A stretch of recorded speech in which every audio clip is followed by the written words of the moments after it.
And to kick us off, like, should we talk about what communication is? Well, I mean, generally there are a few things you require for communication. Okay. One is something to communicate. Yes. So normally there's somebody who is wanting to tell somebody something, and then there has to be the other part of communication, which is essential, which is the ability to listen and to hear. And in fact, all communication should to a very large extent be two-way. So that even the person who has something to say should be listening for the way that it is being heard by the other. Yes. And adjust accordingly. And that's what normally happens if you're down the pub having a chat with somebody. You kind of constantly we're assessing how another person is hearing us. And on the other side, again, it's all that thing of how do I hear this and how do I manage my emotions with it and how do we talk about that. So, yeah. Do you know what? When we set this up of saying we were going to talk about communication, I thought, we're it's about you explaining about your situation. And do you know what? If we were doing it on going, are we going to stop this talk when you've blown my mind, and we'd have to stop it right now, because it is that thing of forgetting that communication. Why have I not done that? Remembered that it's a two-way thing, and it's such an important part of this.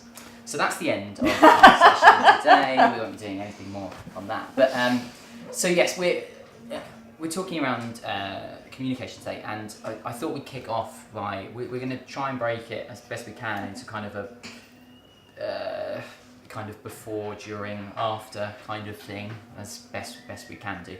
And so should we start at the start of like the moment of a kind of a diagnosis and things, and like how do you